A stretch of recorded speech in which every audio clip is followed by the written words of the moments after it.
Iran के शहर अस्फहान में फौजी प्लांट पे जोरदार धमाका हुआ है। ईरानी फौजी हुकाम के मुताबिक बड़ी खबर, ईरान के कई शहरों में सिलसिलेवार धमाके हुए हैं। कई सैन्य संयंत्र पर ड्रोन से हमला किया गया। डॉक्टर जयशंकर जो मिनिस्टर फॉर एक्सटर्नल अफेयर्स हैं, उन्होंने फिर पाकिस्तान को जो है वो टारगेट किया और कहा कि जी country which sponsors terrorism, support terrorism, और हमारा मसला ये है कि हमारा नेबर पाकिस्तान है, हमें इस तरह के चैलेंजेस हैं। क्योंकि किसी और का ऐसा पड़ोसी नहीं है जैसा कभी कभी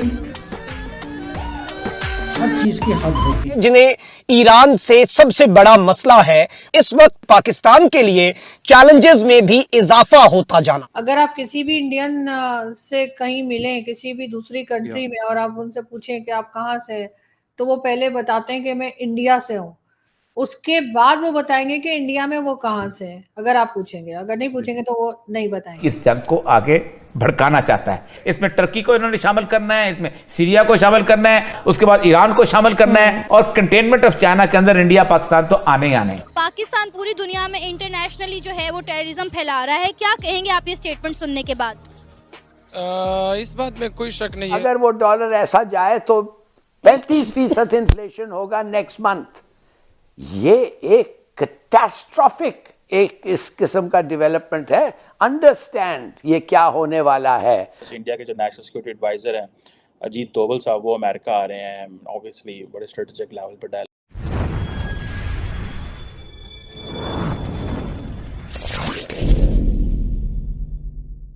हो रहा है। अच्छा, उरिया साहब, हिलाली साहब ये कह रहे हैं कि रूस को कमजोर किया जा रहा है, तो क्या वाकई इस जंग के नतीजे में रूस कमजोर हो रहा है? देखिए, पहली बात तो ये 2014 में जिसमें उन्होंने निकलने का इरादा किया था ना उन्होंने अफगानिस्तान से, तो उनको अंदाजा हो गया था कि मिलिट्री इंडस्ट्रियल कॉम्प्लेक्स को एक वॉर थिएटर चाहिए। तो यूक्रेन के बारे में उन्होंने कहा कि हम इसको नेटो में शामिल करना चाहते हैं। यूक्रेन की मसला क्या है? यूक्रेन के पास 13 बंदरगाहें हैं। अच्छा, ठीक है। और वहां से रशिया की तिजारत होती है। तो रशिया के उन्होंने सबसे पहले ये किया कि 2014 में जैसे इमरान खान को चेंज किया था, वहां क्रीमिया में उन्होंने यूक्रेन में रिजीम चेंज कर दी, ज़ेलेंस्की को लेके अच्छा, आगे। हाँ। बाइडेन ने जिससे कहा कि हम जब चाहेंगे इसको नेटो में शामिल कर लेंगे, तो उसने रूस ने उस पर हमला कर दिया। मैं 3 साल से कह रहा था कि जंग अगर बड़ी शुरू होगी तो अब यूक्रेन से शुरू होगी। ये हमला हुआ था इमरान खान के रूस जाने से 1 दिन पहले। अब वो यूरोप को सामने ला रहा है। अच्छा। और वो मिलिट्री इंडस्ट्रियल कॉम्प्लेक्स है, यूरोप की इस जंग को आगे भड़काना चाहता है। चीन ने इसको कहा था रूस को कि तुम इसके अंदर दाखिल हो जाओ, रूस दाखिल हो चुका है। अच्छा। लेकिन क्या ये लड़ाई आगे एनगल्फ करेगी? यकीनन करेगी। अच्छा। इसमें टर्की को इन्होंने शामिल करना है, इसमें सीरिया को शामिल करना है। सीरिया में पहले ही ज़्यादा दूर के इलाके के अंदर अमेरिका और रशिया की फोर्सेस आपस में बैठी हुई हैं। उसके बाद ईरान को शामिल करना है। इस सारे मामले में अजरबैजान का नगोर्नो कराबाख का जो मामला है उसकी आग है। और डॉक्टर जयशंकर जो मिनिस्टर फॉर एक्सटर्नल अफेयर्स हैं, उन्होंने फिर पाकिस्तान को जो है वो टारगेट किया और कहा कि जी country which sponsors terrorism, support terrorism, और हमारा मसला ये है कि हमारा नेबर पाकिस्तान है, हमें इस तरह के चैलेंजेस हैं। ये बड़ी ऑब्वियसली दिस इज़ समथिंग जिसे कहते हैं ना, समझने वाली चीज़ें हैं। ये हफ्ता वैसे भी वीकेंड तो चलो गुजर गया, लेकिन ये coming week is very important because India के जो नेशनल सिक्योरिटी एडवाइज़र हैं अजीत डोभाल साहब, वो अमेरिका आ रहे हैं, ऑब्वियसली बड़े स्ट्रेटेजिक लेवल पर डायलॉग हो रहा है। लेकिन there is a question, and that question is that is Pakistan really understanding what doctor Jaishankar is bringing up to, वो चीज़ें क्या लेके आ रहे हैं, और ये नया इंडिया क्या कॉन्सेप्ट है, ये पैराडाइम शिफ्ट क्या है, ये किस तरह की चीज़ें हैं। जैसे फॉर एग्जांपल अगर आप डॉक्टर जयशंकर को सुने तो वो कहते हैं कि जो इंडिया का जो स्ट्रेटेजिक कल्चर है, वो the strategic culture needs to come from आपकी वो जो जिसे कहते हैं ना कि हिस्ट्री, वैल्यूज़, कल्चर, इन चीज़ों से आता है। और वो प्रॉपर्ली कहते हैं कि जो इंडिया की डिप्लोमेसी है, वो अगर महाभारत टर्म में देखा जाए तो वो कहता है कि जो ग्रेटेस्ट डिप्लोमेट है वो श्री कृष्णा और हनुमान जी थे।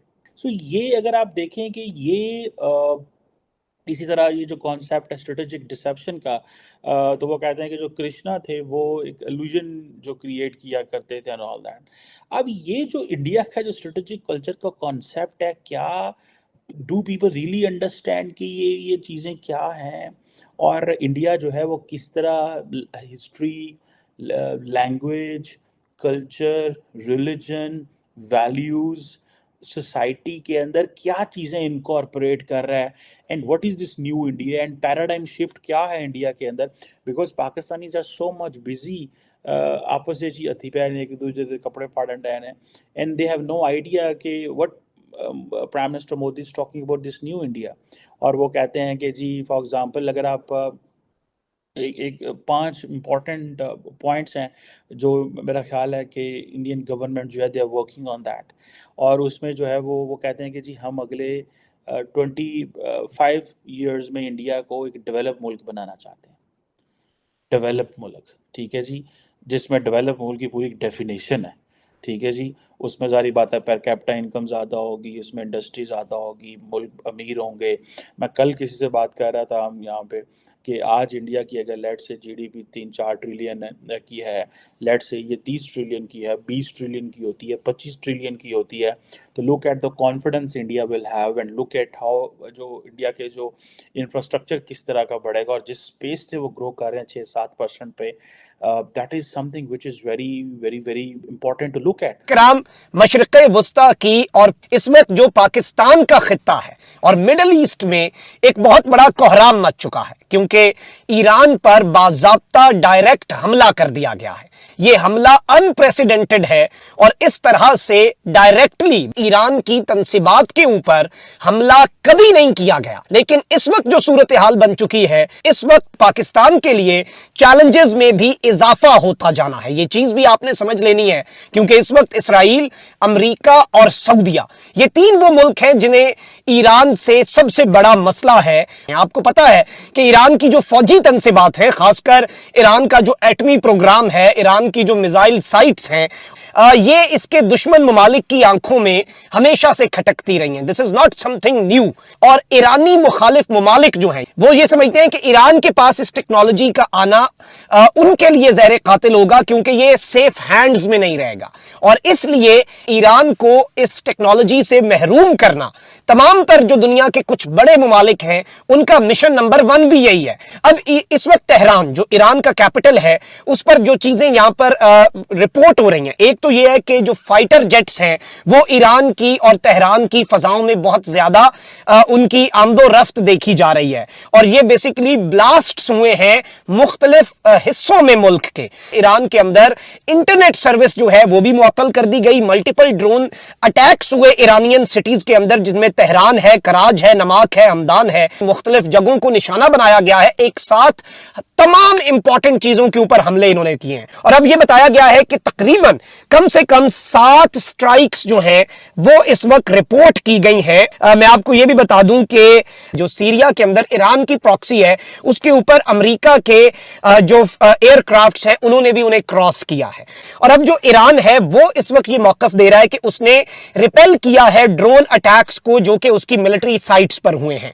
और इस सब के अंदर अभी तो ईरान ने बताना है, ईरान ने अपने सबूत पेश करने हैं कि इसमें अमेरिका है, इसराइल है, अरब ममालिक का किरदार है, और फिर ऑब्वियसली ईरान रिटेलिएट भी कर सकता है, और इसमें इसराइल के ऊपर डायरेक्ट भी ईरान की तरफ से चीजें जो हैं।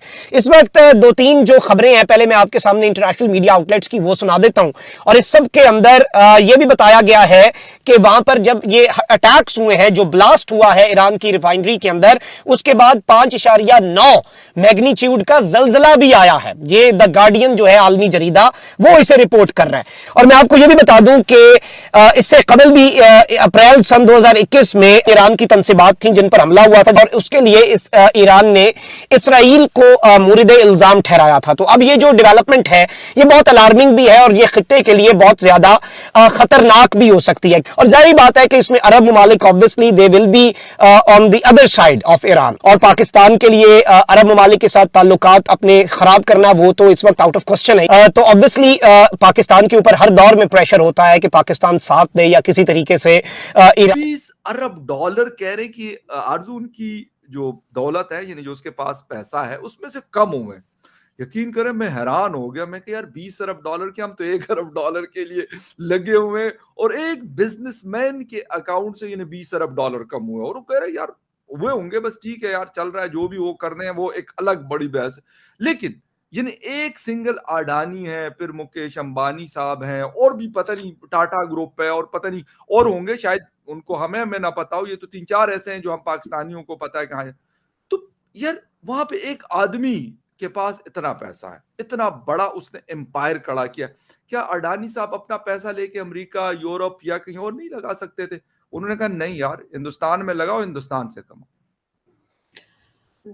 बहुत से लोग जो हमारे इंडियन दोस्त हैं वो ये भी बताते हैं कि जो करप्शन होती है, ऐसा नहीं कि इंडिया में करप्शन नहीं होती, बहुत बड़े स्केल पर होती है, लेकिन वो करप्शन के पैसे वो लोग हिंदुस्तान में ही लगाते हैं। हमारे यहाँ की तरह ये नहीं होता कि वो स्विस बैंक में चले गए और वो यूके में चले गए और यहाँ चले गए। ये बहुत बड़ा फर्क है।